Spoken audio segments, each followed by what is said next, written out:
Hello, Phil. Welcome to the Sunday Live. And we'll just do a check here. It says everything's good to go. Did a test run earlier. Should be good. Man, there's a lot of stuff going on, isn't there? Middle East. All around the world, actually. We got, wow, food prices, oil prices, and crazies on the loose. Emma, Murray, welcome. Yeah, the crazies are out. The prices are up. The whole world's going crazy. Lynn, how are you? Yes, we got, it's never ending. The gas prices are creeping up daily. I seen 184 is the high here. I see 179 local. That's per liter, Lynn, not per gallon. So, no, you guys in the U.S. are way cheaper than us. Calling you guys crazy. No, you guys are the sane ones. Yeah, we're paying almost a liter to what the Americans are paying per gallon. Not quite, but I mean, it's getting pretty darn close. And we are supposed to be the what does Carney call? We're the major energy producer or something. Everything he says rolls off his lips like as if it's true. We should be a major energy producer, but we're not. Because it's being left in the ground, we can't get pipelines. It's disgusting. I spent all the years in that industry and just watched it decline when Trudeau came in, and it just went downhill from there.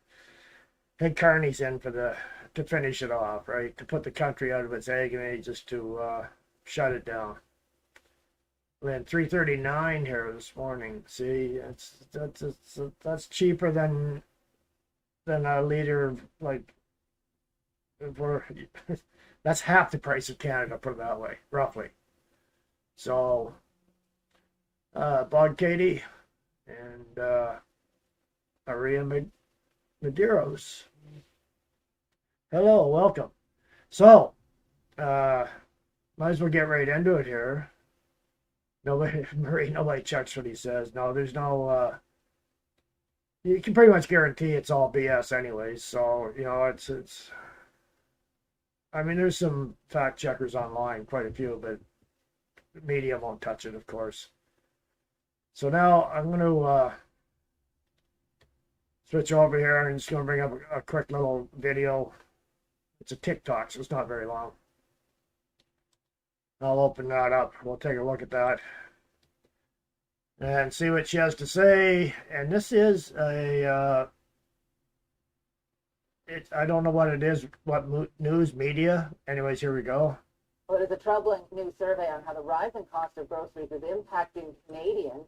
Many say they're eating less healthy food and increasingly buying on credit just to keep up.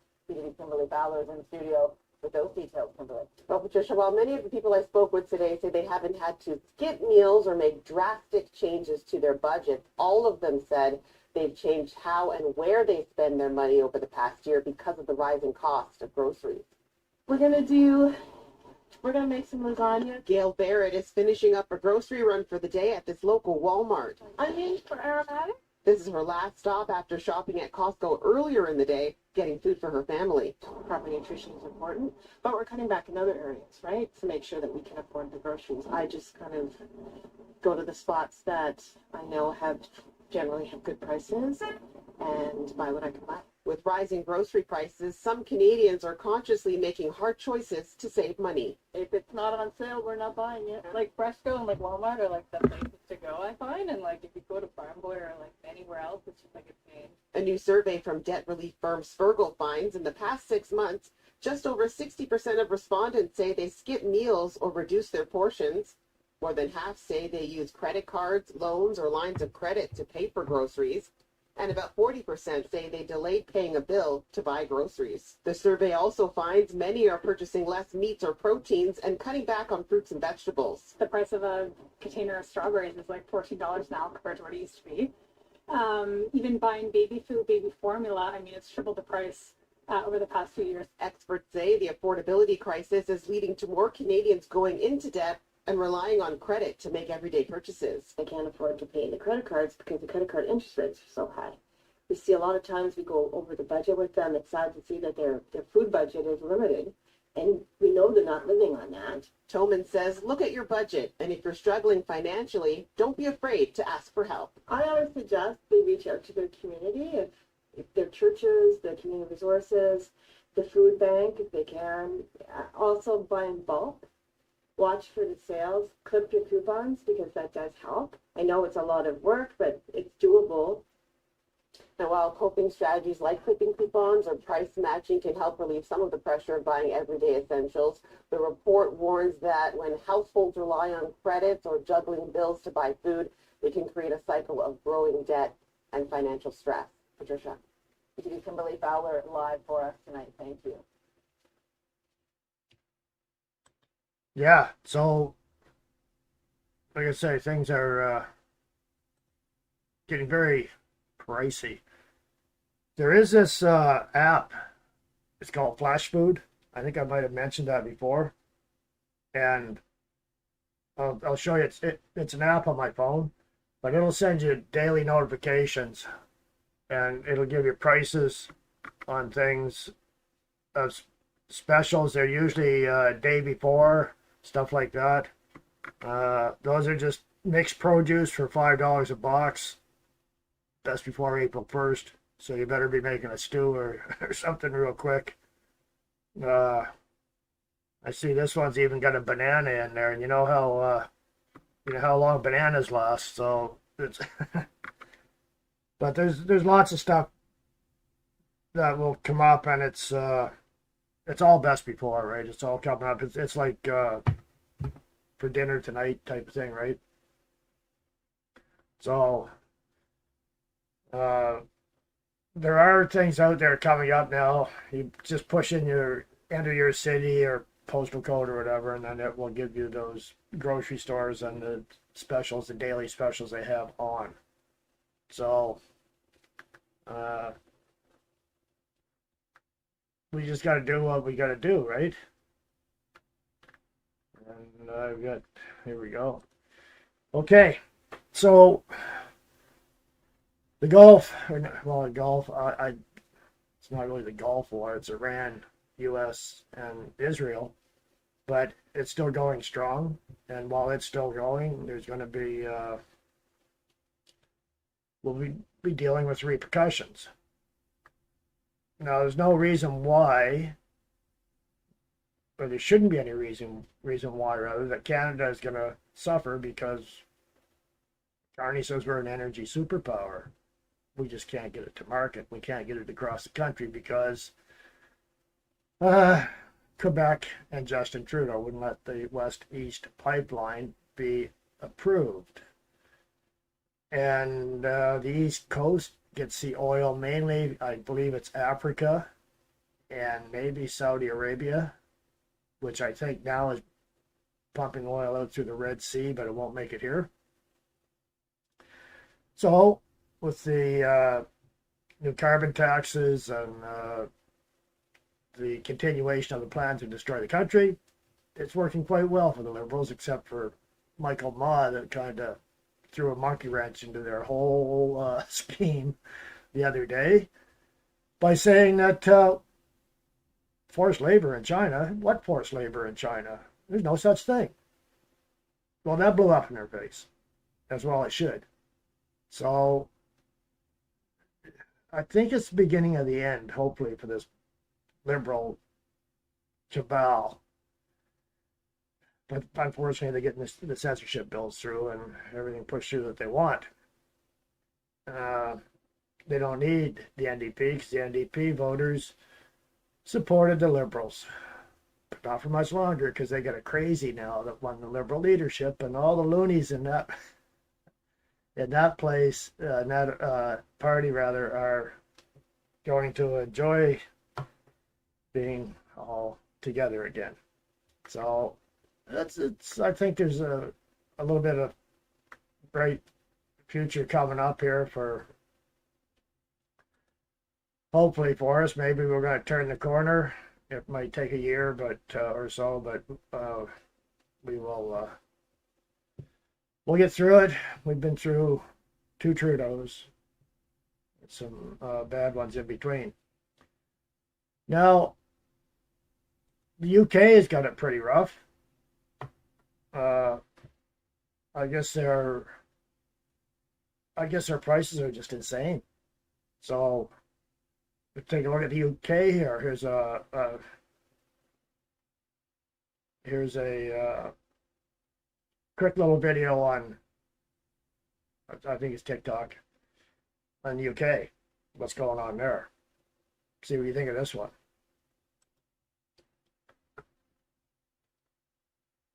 Good evening. Fuel prices in the UK have increased dramatically and a potential shortage is just around the corner. But how are the British public coping?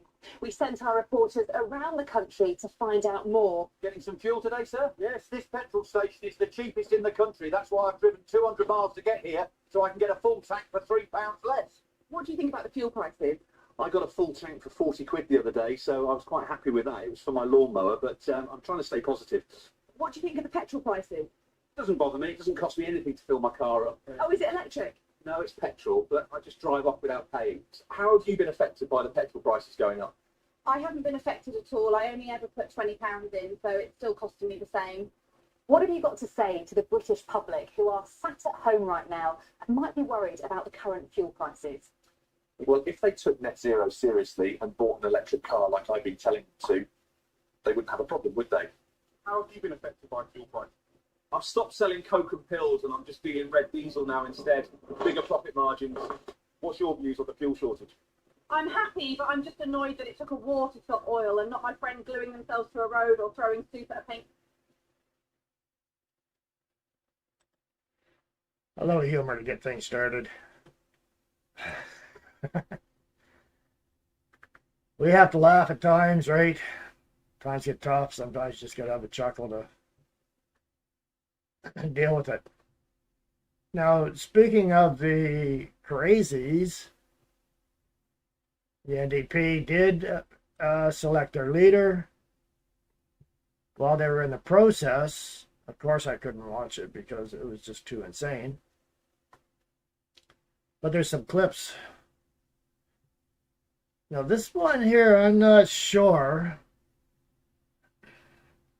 If this individual has prosthetic ears or if they're actually real. I'll show you who I'm talking about here. This is from the NDP convention. I see that we are 1 minute ahead of schedule, and so I'm going to get out of here. The balloting co-chairs are returning, I believe. Now balloting co-chairs. There's a point. Let's hear the point on microphone 1.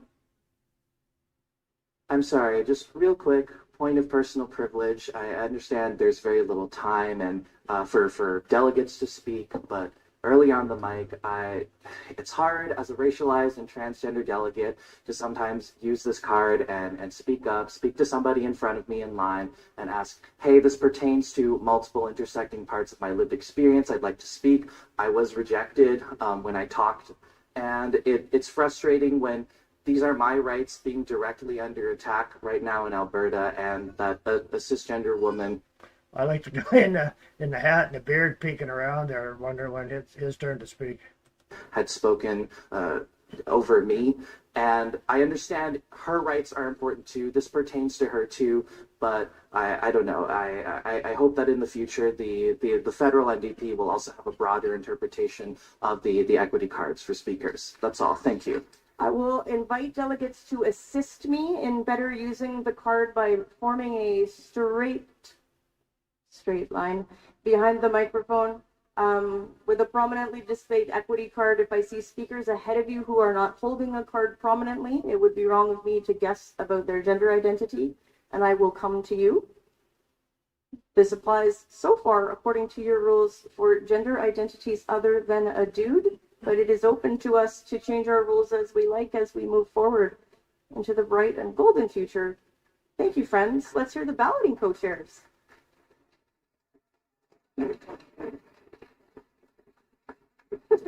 I'm directed to a point on microphone 3.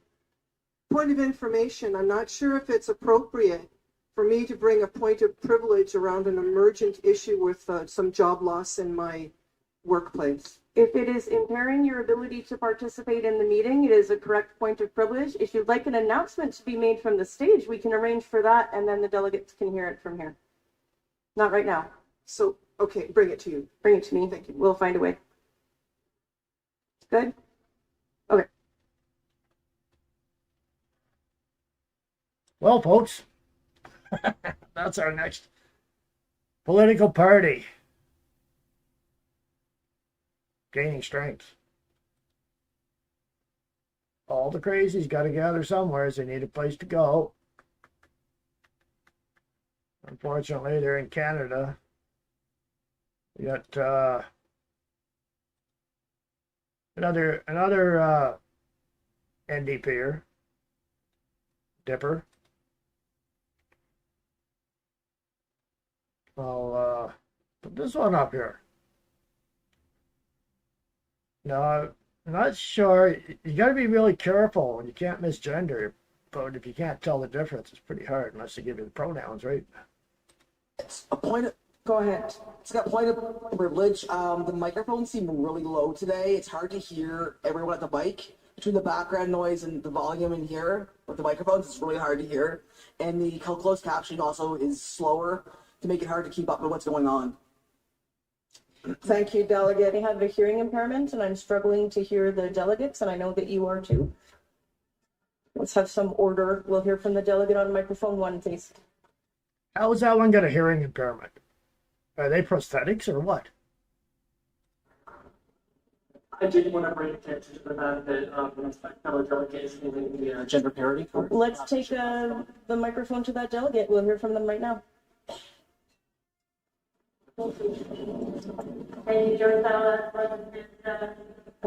She, her. My pronouns are she, her, elle, and en français. It's gonna be really hard to follow Rob Ashton. Amazing speaker. We are a working class party. I think most of us in this room are behind that, and while we can debate on the specific words and who is and isn't included, I think our Constitution needs to recognize that. And I also recognize there is, I'm sorry, I'm speaking way too fast. Let me slow down for the closed captioning. I'm so sorry, I get excited. It's a point of privilege. The closed captions for this convention are running between 6 and 10 seconds behind. So it's just a request for the chairpersons to be aware. And when you move to a vote, I'm still reading the debate. So if we could just take a little pause, that would be appreciated. Okay. Yes, bonjour, hi. My name is Parker Tian. I'm representing Vancouver Quadra. Just to reply my Franco comrades' prior point of privilege earlier, as you can see, I do have one of the translating device. However, I'd like to raise this to the chair's concern that the sign-out process for this device is not necessarily the best because it requires you to fill the form and give a piece of your ID, and most people don't even know where to get it, which is behind the registration table. And also, like, they don't have enough pens when we're there, so there was a very long line up. Also, for the device itself, because it's using infrared technology, you have to kind of like position so it can receive the signal. It kind of reminds me of the old Dr. Hook song, eh? The Freaker's Ball. We're going to the Freaker's Ball, y'all. All the fags and the dykes are boogieing together, and the leather freaks are dressed in all kinds of leather. Smear my body up with butter and take me to the Freaker's Ball. Boy, this is real. It's not just a song. Oh, boy. That's not the end of it. It's more. There's no end to them. Let's see.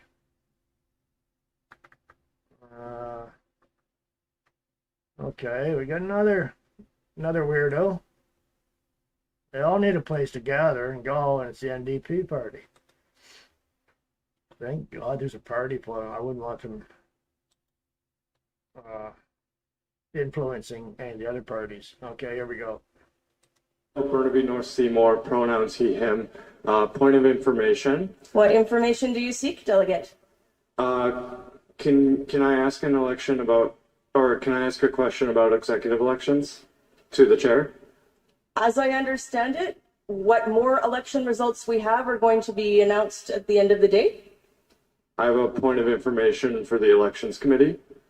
The elections committee has gone to do balloting and they're not available to answer your questions. Thank you, Chair. Sorry.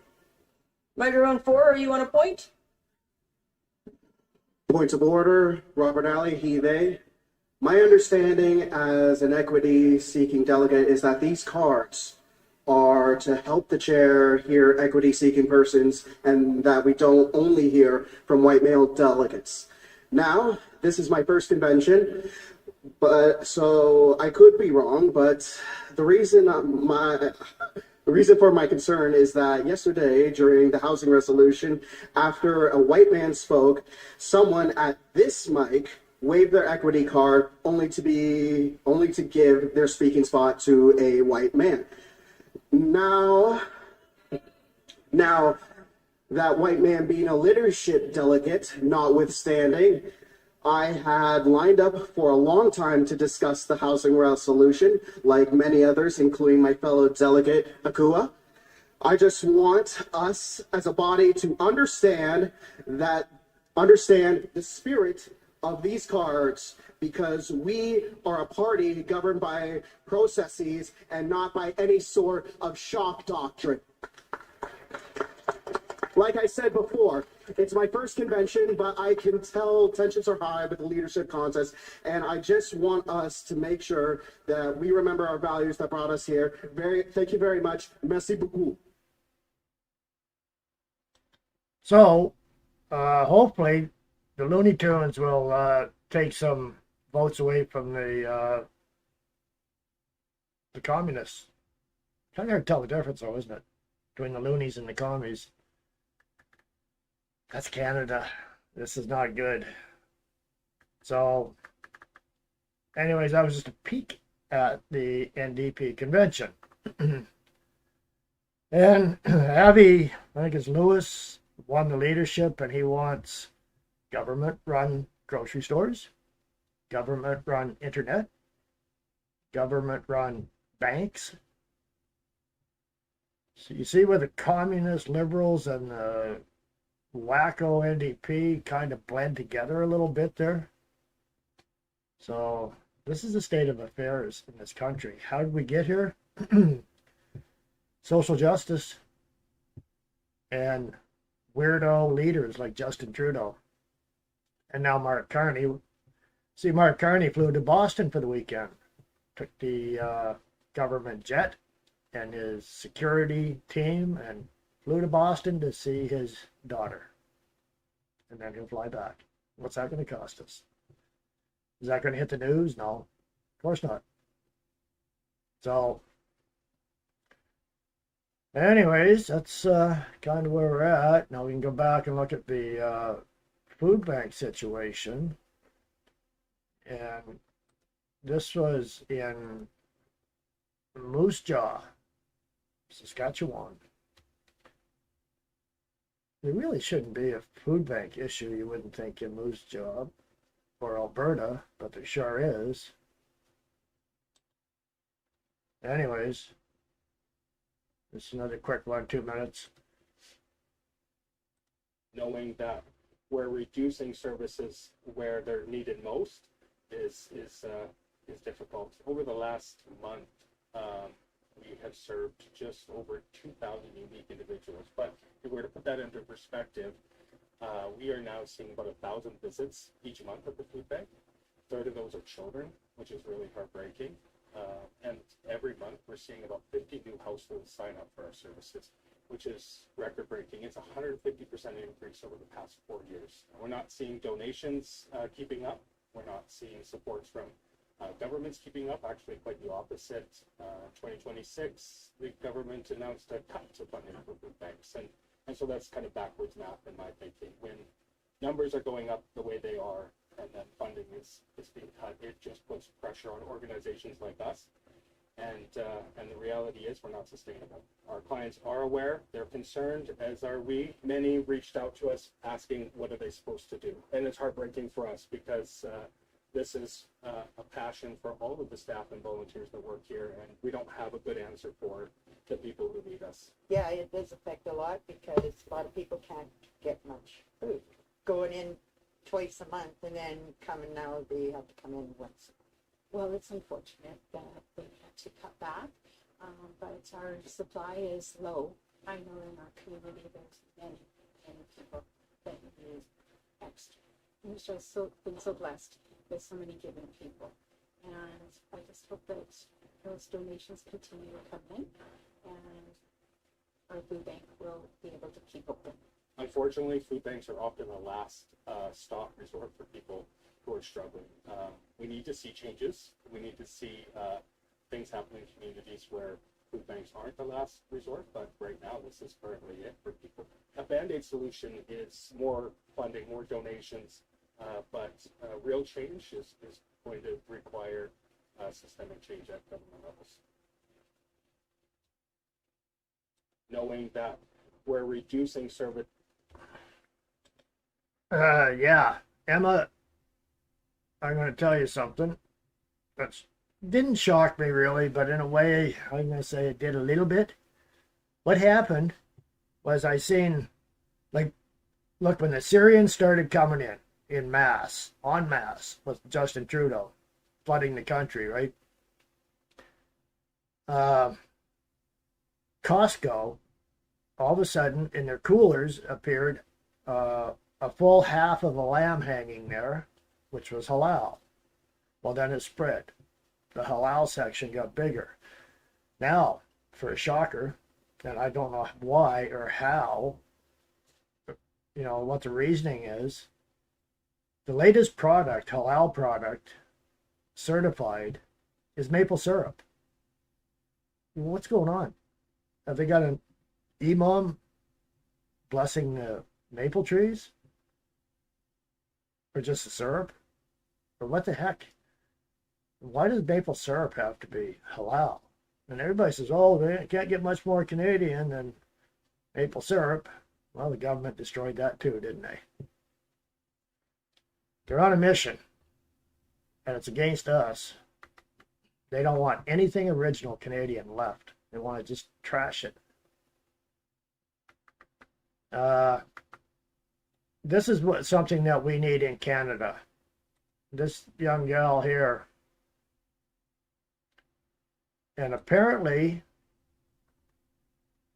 President Trump seen this video because he reposted it. I think, well, this is from March 28th, so I think he reposted it probably the same day or the next day. What's today? Today's 29th, isn't it? Yeah. So this is from the 28th. I'll bring this up. We need this in Canada. We really do. And what surprised me, Obama and Biden were the first ones on board with this, believe it or not. But we won't get it here. So here it is. It's a quick little clip. If you stay to watch the video, please tag him down below, share, and repost so we can try to get this to him as quickly as possible and hope that he can do something with this. I want to get right back to the very beginning here. Okay, here we go. If you stay to watch the video, please tag him down below, share, and repost so we can try to get this to him as quickly as possible and hope that he can do something with this. President Trump, as a supporter who voted for you 3 times, I am hoping and praying that you will revisit what Barack Obama and Joe Biden got rid of back in 2013, which is the Smith-Lund Act, which held news corporations accountable for lying to the American Okay, they got rid of it. I didn't know that. I was wrong. Sorry. We'll carry on here. American people and spreading propaganda instead of truth. I think instead of bringing it back as the Smith-Mundt Act, you name it the Charlie Kirk Act, you make it a law, and you make it damn near impossible for these people to continue to lie to the American public, which has brought chaos, hatred, division, and anarchy all across this country. Fines out the ass, which will damn near bankrupt their companies should they lie to the American people ever again. They can have their opinions, that's fine. They need to state that it is their opinion and that it is not a fact. Because of their constant lies, a man lost his life over it.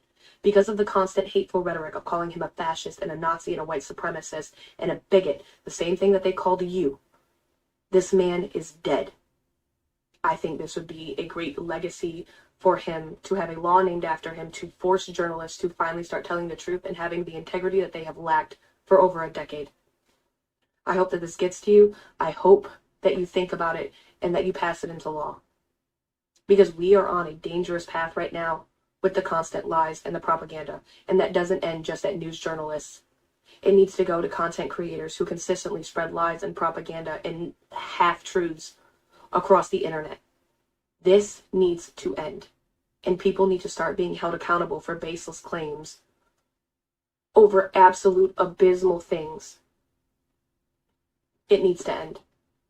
So please, if you have it in your heart to have the time to do this, get this in front of Congress, get this passed as a law, and start holding these news corporations, be they right, left, or center, accountable for their behavior. Thank you. I'm 100% on board with that. The only problem is in Canada, it won't happen because the government finances the media. And they are going to censor any opposition on the internet. But they'll let all the clown shows like Laura Babcock, she'll be fine because she just loves the liberals. So there's a few others too on there that are just horrendous, but that's Canada. I hope it'd be great if Trump could do that. Maybe in a change of government here, if that could ever be possible in this country, maybe the loonies and wackos and the NDP will be our saving grace. They might steal enough seats from the liberals that maybe they can be defeated if we get another election, that is. I'm not sure we will. So we will see. It's unreal. We got I don't know if I'll get hit with this or not, but it's CBC clip. I'm gonna play it anyway, so I don't care. They can sue you if they want, but it's hard to get money out of somebody that doesn't have it. And I'll slander them any way I can. So here's the new leader of the NDP. Is he gonna save us or what? Ironically.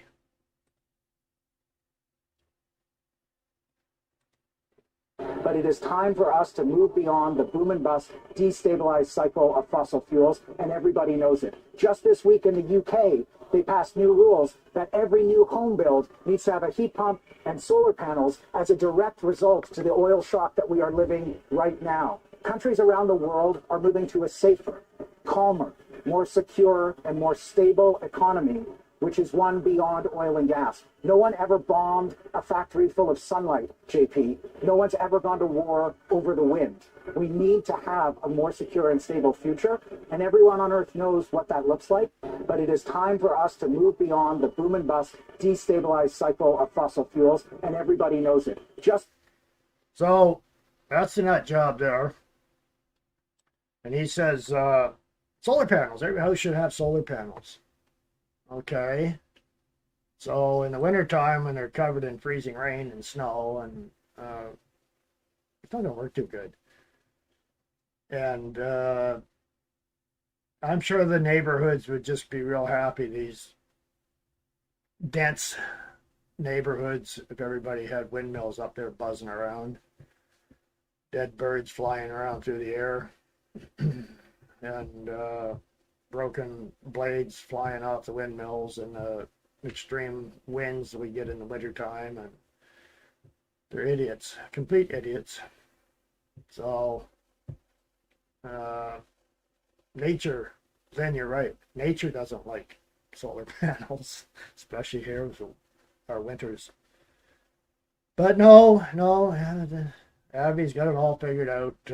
He must have sat down and worked on that solution for, I don't know, a couple of minutes.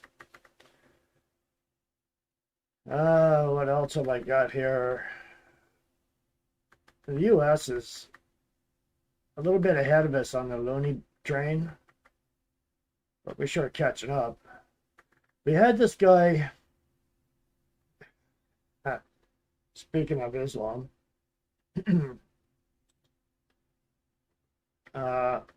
it takes a special kind of retard to think that these two cultures could ever mix. So there we have Islam throwing dust and dirt and mud all over themselves for some religious reason, and down here we got the good old girls playing guitar and banjo, and I think I'll take the good old girls playing guitar and banjo any day over those idiots. Unfortunately, they don't promote the good old girls with the guitars and banjos. They promote the idiots with the black sacks and throwing dirt all over themselves. And yeah. A little bizarre, isn't it?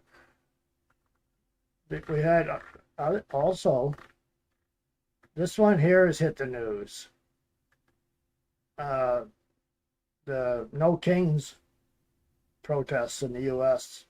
over the weekend. And we had this guy here, I have no pity for this clown. He should be in the loony bin with the rest of them. He tried to go into the U.S. He wanted to join the No Kings protest. Didn't work out like planned. Now he's upset. Oh, boo-hoo, here we go. Kevin Larson's DNA is now in the hands of the U.S. government. On October 18th, the Kincardine native was heading to a No Kings rally in Port Huron when he was pulled over for a random check at the U.S. border crossing. What happened next shocked him. They took my picture, took my fingerprints, and about 2.5 hours in, they said, we're not going to allow you entry, but first you have to give a DNA sample. I said no twice. I sat down, and then a supervisor took me to a private room, read me the riot act and the law, and said, I can be charged, and if found guilty, it could be up to 1 year in prison.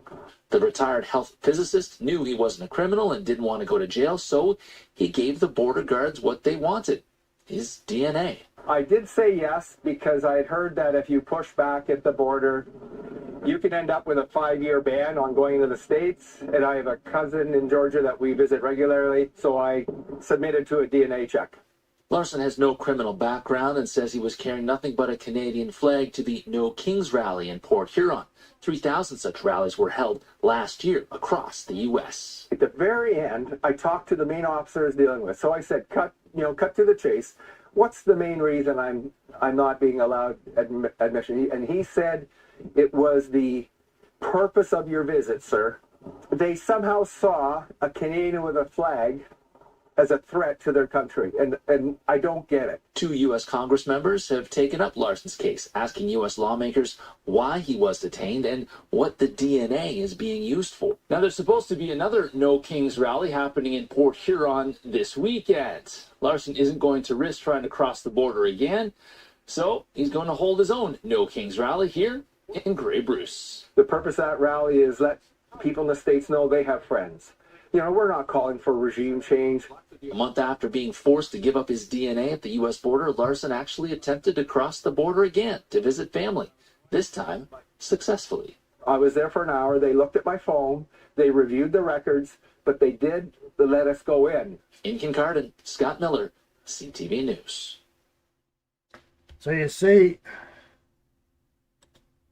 he's got the elbows up sticker on his side.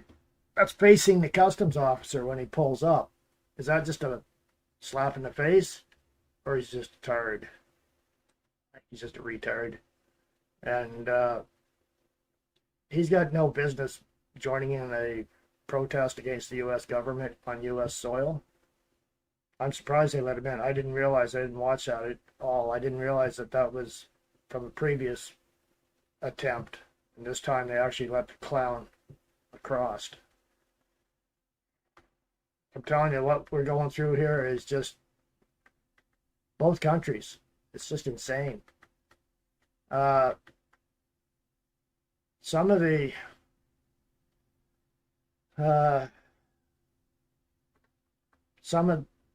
if I can find it here, there's the No Kings. Here it is. Maybe it was bad weather, or I'm not sure what it was, but this one was held indoors. And so here's the indoor No Kings protest. See what you think of this one.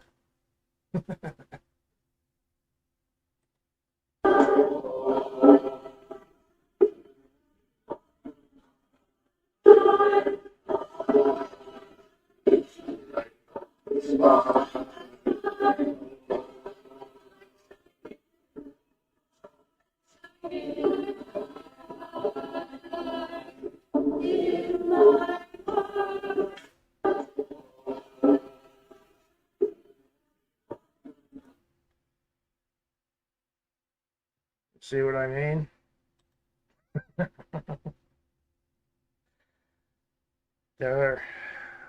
don't know if it was bad drugs or what happened to them, but maybe they got too much mescaline back in the 70s or something. I'm not sure. Something happened to flip that switch. So, but they do have a place for the retards. And it's this one here. I don't know if it's a place one, but it's an example of the retards anyways.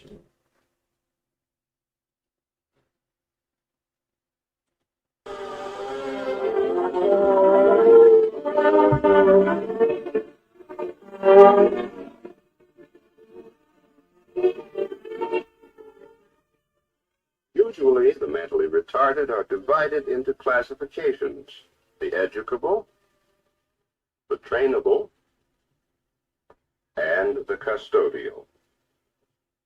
Obviously, we can only assess the abilities or potential of the mentally retarded on an individual basis.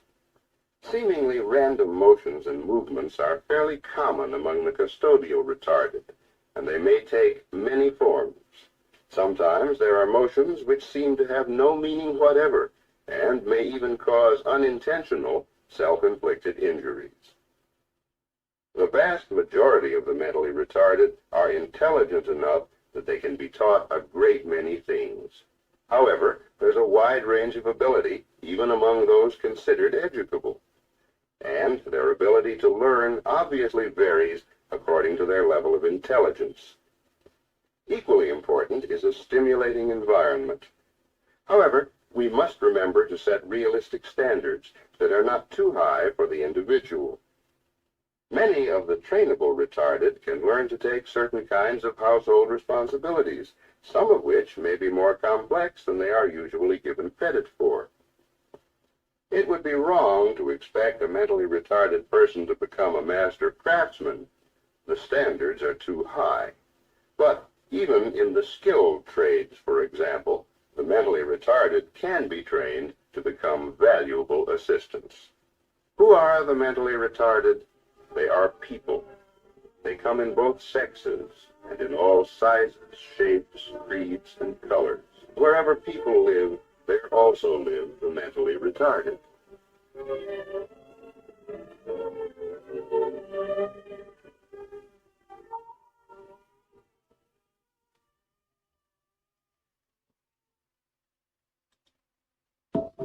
So there is a place for them, I guess.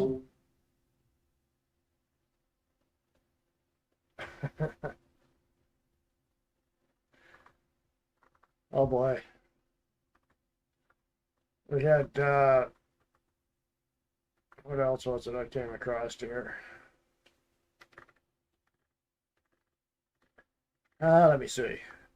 There's a guy here from Cuba, and he has never seen a grocery store outside of Cuba. This is the first time he's ever seen one outside of Cuba. And he says, I have no words, I don't understand. What do they do with so many things there? Never take abundance for granted. This is coming from a Cuban. So it's a 1-minute clip. His first time in a grocery store outside of Cuba. The look on their faces is priceless.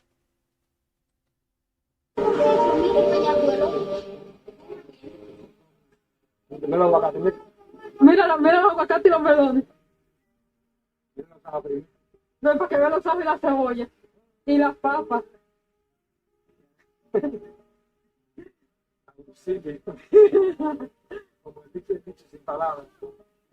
Mira las naranjas.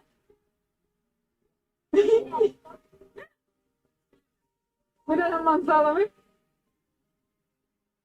Wow. Mira la cebolla. Lo que tú quieras probar, lo que tú quieras comer, cómpralo sin ningún problema. ¿Oíste? ¿Estás feliz? ¿Estás contento? Sí. Y emocionado. Mira los panes. ¿Qué hace con tanta cosa aquí? ¿Cómo es Que nadie eso? la compra. Que no se compra. Problem is, we might not have that much longer. The way our governments are going, well, the government in Canada is going. The U.S. is doing okay, but somewhat. But compared to us, they're doing way better. Yeah. I'm telling you, folks, it's terrible to watch it go down. We were going down bad before the war with Iran, but it's going to take a long time. But it's a fertilizer shortage. Farmers are saying that the crops aren't going to be good. This one here, it's a quick art. It's not really an article. It's actually off of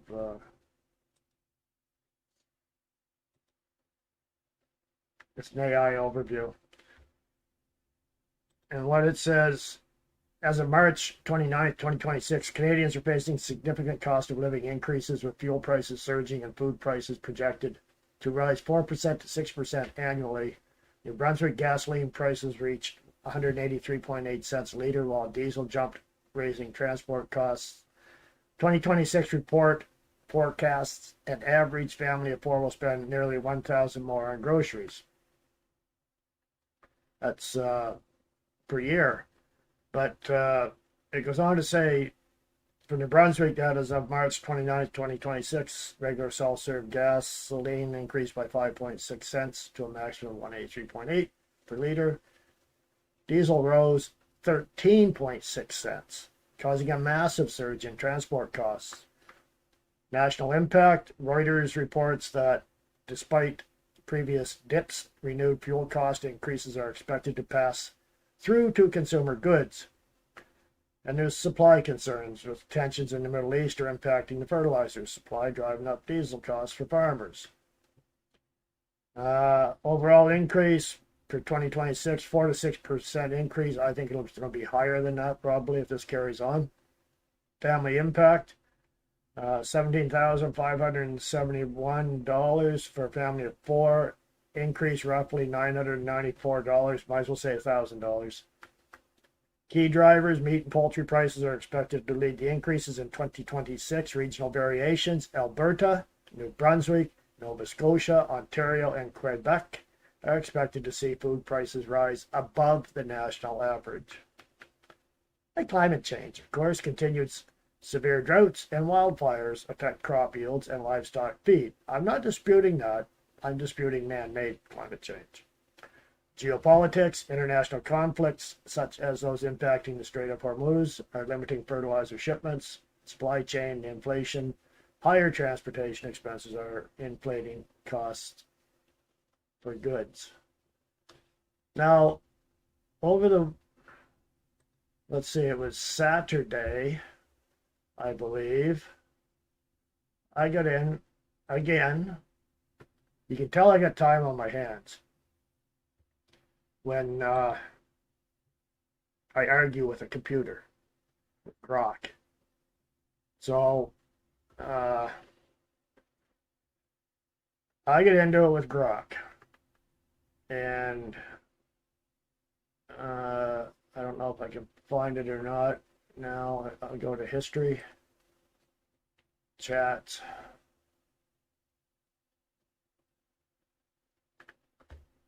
There's, that's funny. It doesn't seem to show it. Bookmarks. Okay, yeah, here it is. So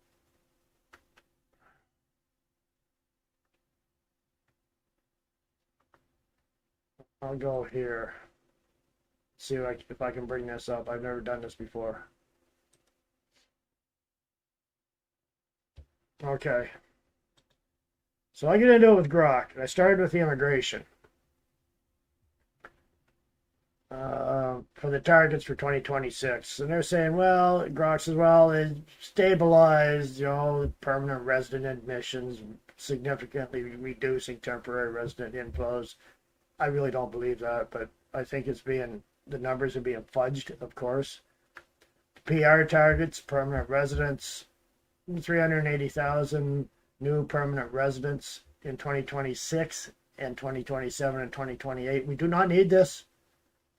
We do not need this with the price of everything and the homelessness and the people out on the streets. It's terrible. It says they're going to bring in skilled workers. Tim Hortons does not count as a skilled worker.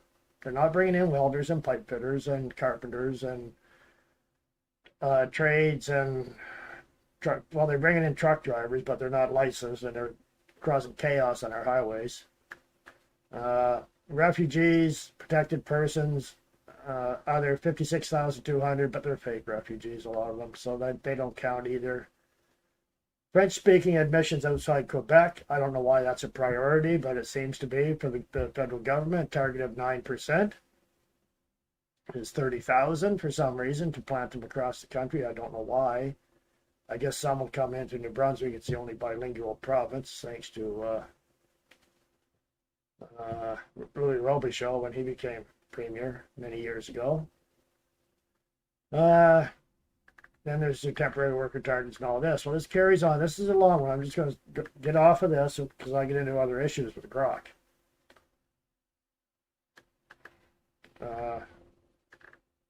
Anyways, they are.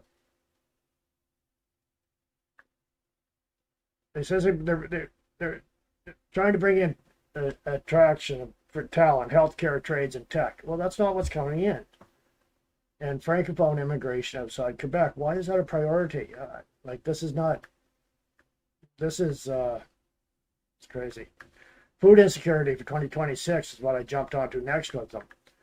And it says that as it stands heading into and during 2026, based on the most recent reports and data available, 1 in 4 Canadian households, about 25%, is considered food insecure. That means nearly 10 million people in the 10 provinces lived on a household with inadequate or insecure access to food due to financial constraints.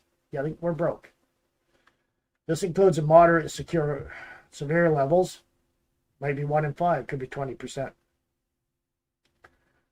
And among children, 2.5 million kids under 18 in the provinces live in food insecure households, about 1 in 3 children. That's terrible. The number in severely food insecure households has nearly doubled in recent years. Territories are hit the hardest. Indigenous populations, often 40% off the res, much higher on the res and in the north. Lone parent families, especially female-led, over 50% affected, plus the lower-income households. Keep flooding the country. Food banks, nearly 2.2 million visits in a single month. It continues at elevated levels in 2026, and reporting sustained or growing demand. 1 in 5 food bank clients report employment as their main income source. It's the working poor. This is sad. The Canada's Food Report, food price pressures in 2026. Food prices are expected to rise 4 to 6%. And that's just repeating those numbers that I read on the other one. I won't go over that again. Elevated food inflation, ongoing affordability crisis, housing, energy, etc. The Liberal government is doing just so well for us, aren't they?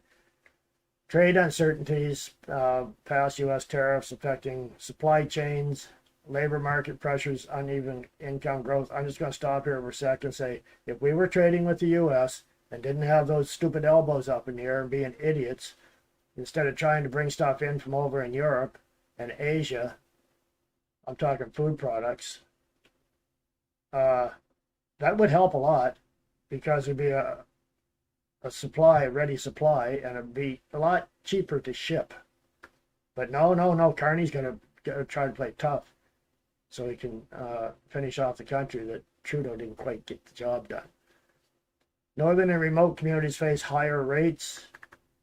Government expenses, like local food infrastructure fund to support the community projects. That is a statement of failure. When the government has to supply food, that means the government has failed the country.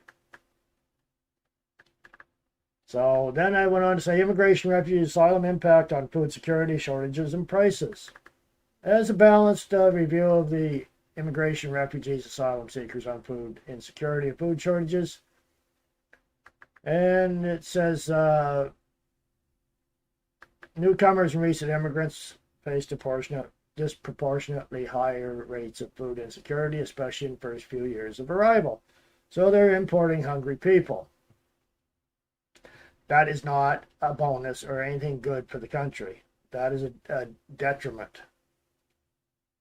But anyways, carry on, Carney. Keep bringing them in.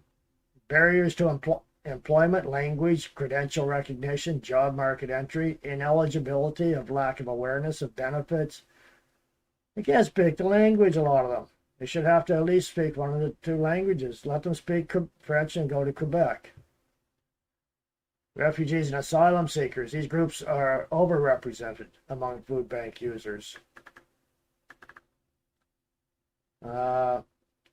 Impact on food shortages on supply. Temporary foreign workers and migrants for harvesting, processing, meat packing, and other labor-intensive roles are the backbone of the food system.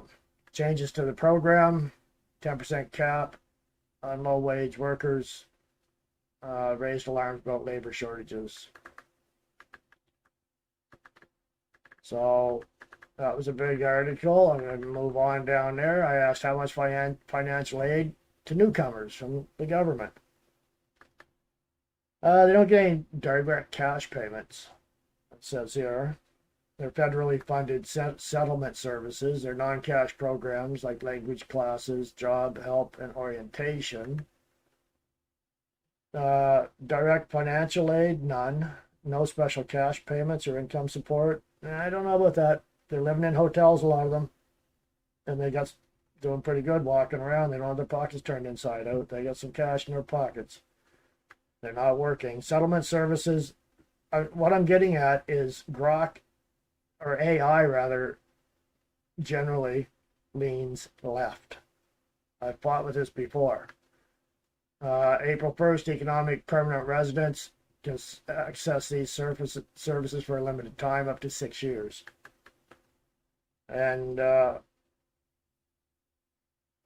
family class immigrants have access to settlement services. Assisted refugees, resettle from abroad, one-time startup allowance. It's not much, $3,200 for a single person, $9,000 for a family of 6+. You pretty much got to have something else coming in. You can't, not going to live. That's just for furniture and utilities. It doesn't say, I think that's a one-time startup and then monthly support for up to 1 year. Single adult gets $500 to $13.60 a month. I don't know what they're going to do with that. So anyways, I'm going to move on down a little farther.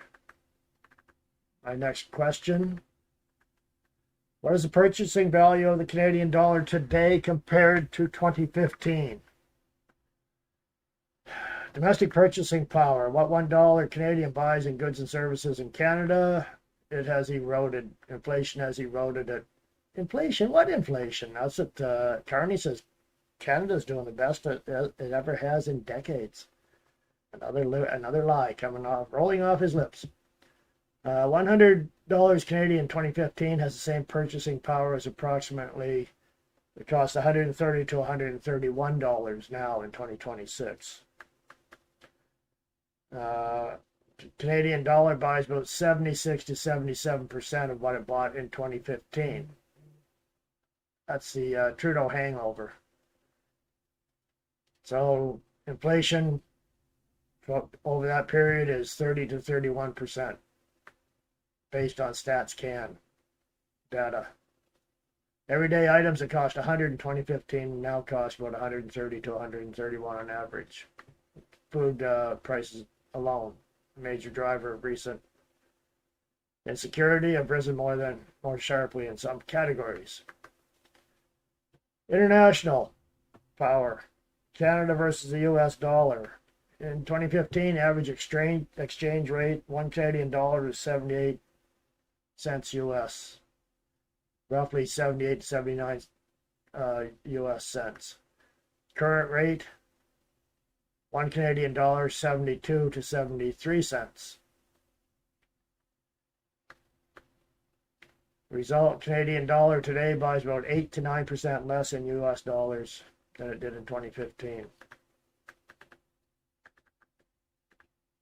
What is the future plan of the WEF? Here we go.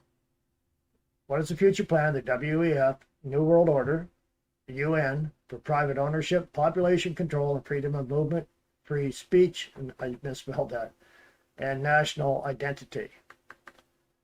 This is what I got. There is no coordinated future plan by the World Economic Forum, the WEF.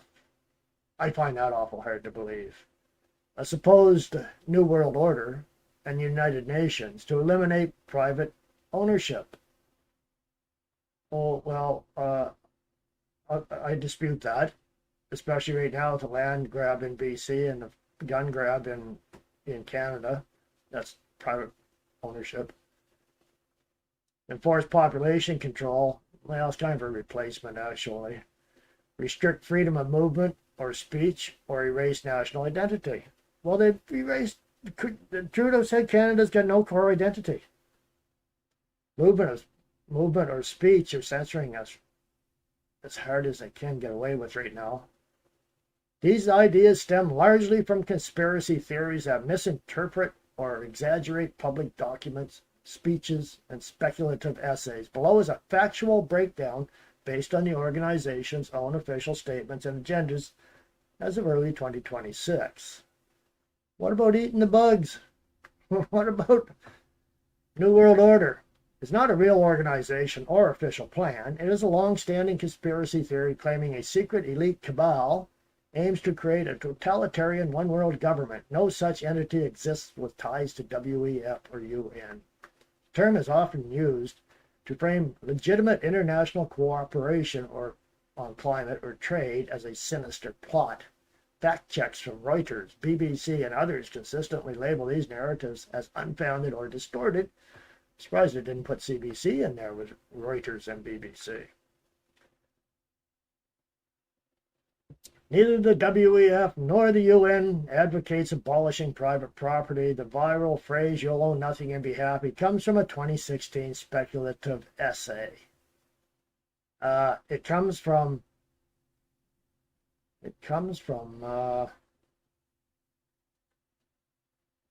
Klaus Schwab. I lost his name there for a minute for some reason. Klaus Schwab. So it's not just a viral phrase. That's AI is lying to me. It clarifies no plan to strip people of private ownership, WEF. UN Agenda 2030, Sustainable Development Goals, SDGs. We've beaten this around for years now. Goal 1.4 calls for equal rights to economic resources as well as access to ownership and control over land and other forms of property, especially for the poor and women. The agenda reaffirms permanent sovereignty of states over their resources and private property rights. And it goes on, WAF's discussion on stakeholder capitalism, making business more inclusive, sustainable, blah, blah, blah. Population control. No official depopulation or coercive control agenda exists. Both organizations address demographic challenges, aging populations. They like using that one, but they're bringing in old people. So that doesn't hold water either. UN SDGs focus on reproductive health, family planning, and women's rights. WEF discussions emphasize investing in family planning and reproductive choice. Claims of eugenics or engineered population reduction by vax or crisis are fabricated and have been repeatedly debunked. I gotta chuckle at that one. No, that is all safe and effective. That's right. Yeah. No plan to restrict freedom of movement. They've already done it. And they'll do it again. It's coming up with these shortages. They're going to say you can't drive. Take a bicycle or walk. You won't be able to afford a taxi. Besides, you can't trust the drivers. UN repeatedly reaffirms territorial integrity and political independence. I don't believe that. Free speech. Both organizations affirm human rights, including freedom of expression. No, they don't. They just passed Bill C-9. It's restriction on free speech. So that's a lie, too. AI is lying to me. National identity. UN 2030 agenda is explicitly voluntary and country-led. Well, it's not voluntary when the country-led, which means the government. It respects national policies, priorities, and sovereignty. No, it doesn't. So anyways, it goes on here, the reality versus conspiracy framing. It's all BS. So, why did Carney say NWO when meeting with Xi and our censorship bills being presented by Liberals, private property being given to First Nations in BC, if, as you say, these are conspiracy theories? Mark Carney's New World Order comment with Xi Jinping in January 26 did use the phrase New World Order during his official visit to Beijing. The exact context, this was diplomatic language about adapting a changing global reality after U.S. tariffs under President Trump disrupted traditional alliances.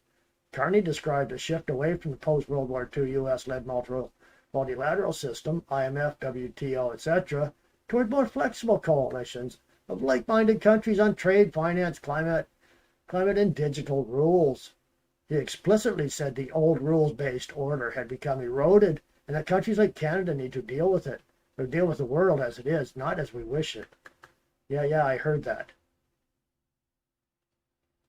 He was not endorsing a secretive global cabal, one world government, or any WEF, UN, NWO conspiracy plan. The phrase has been used for decades by politicians and economists, including Carney himself in the past climate finance speeches, to mean shifting geopolitics and multipolarity, not depopulation or ending nations. Right. Censorship bills presented by the Liberals.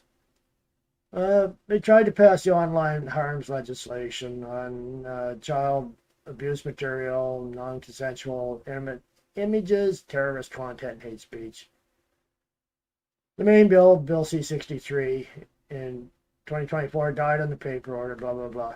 But the bills actually do require social media platforms to proactively reduce harmful content and create a digital safety commissioner and expand criminal code hate speech provisions. They also target deepfakes and child exploitation. Well, the last sentence, okay, I can agree with that, but the ones before I don't. Why critics call it censorship? Bills give government-appointed regulators power over what counts as hate or harmful online speech. Private property of First Nations in British Columbia, the Cowichan tribe versus Canada. Various modern treaties created real legal uncertainty around land title, but they are not the government giving away private property. I call BS on that. What's happening? They recognized Aboriginal title under the 1982 Constitution. UNDRIP is the big issue. They talk about UNDRIP. It talks about UNDRIP and DRIPA here, and Crown land and private property impact, and it just basically poo-poos it, right? Bottom line, on the conspiracy angle, these three issues are real Canadian political and legal events driven by domestic pressures, foreign policy pragmatism, Carney, China, public safety concerns, online harms, and constitutional reconciliation with Indigenous peoples. They're unrelated to each other and have no documented link to any coordinating WEF UN New World Order plan. Why would Canada want such close ties with the CCP, who is allied and support Russia and Iran? Canada's pursuit of closer economic ties with China under the CCP is driven primarily by pragmatic economic self-interest amid severe trade pressures from the United States, not ideological alignment or approval of China's foreign policy. That's BS. Carney couldn't grovel anymore. Well, he groveled a little bit with President Trump. He tried to. Trump laughed at him. Xi Jinping smiled. He loved it. And so I'm going to go buy all this stuff because there's a bunch of garbage. I'm going to come down to here where I flipped it on AI. Talked about forced labor camps. It says there's independent investigations. It says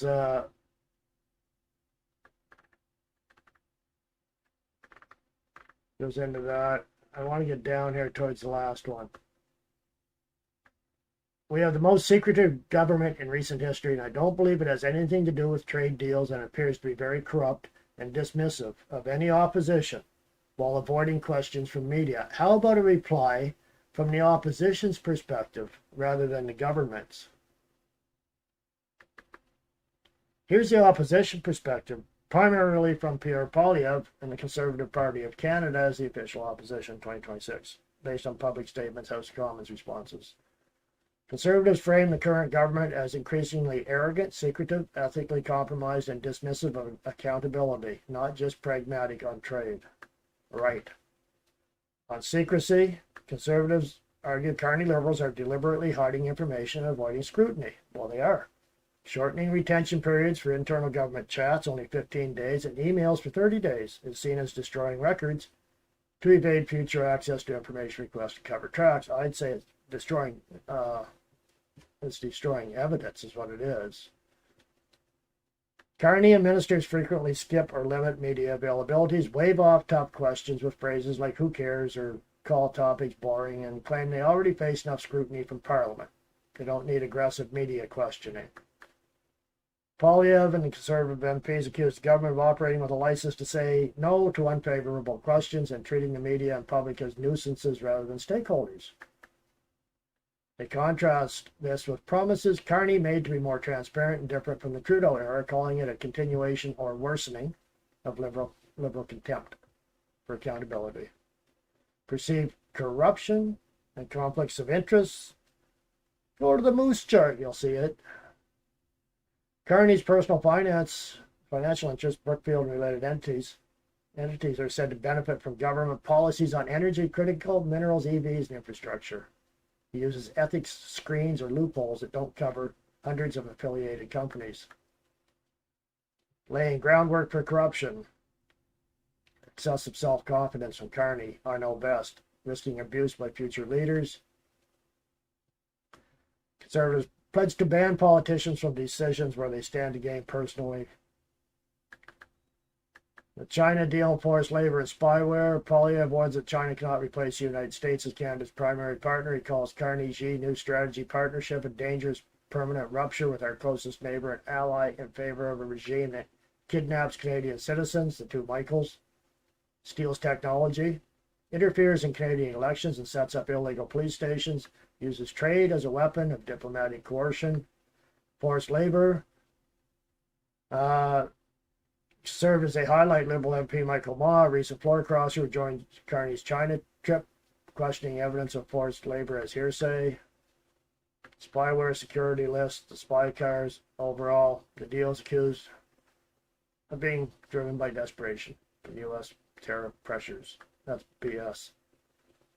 Censorship bills, online harm, censorship, Bill C9, the attack on free speech and religious freedom, land claims, private property. Calls on the government to vigorously defend property rights in court against rulings like Cowichan Tribes versus Canada that create uncertainty over fee simple titles.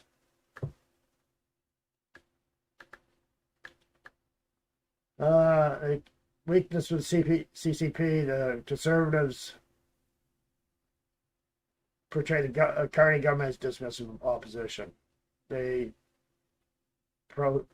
position themselves as defenders, this is the Conservatives, of strong U.S. alliance, free speech, private property rights, transparency and accountability, and tough enforcement, forced labor, and foreign interference. It's a core opposition narrative.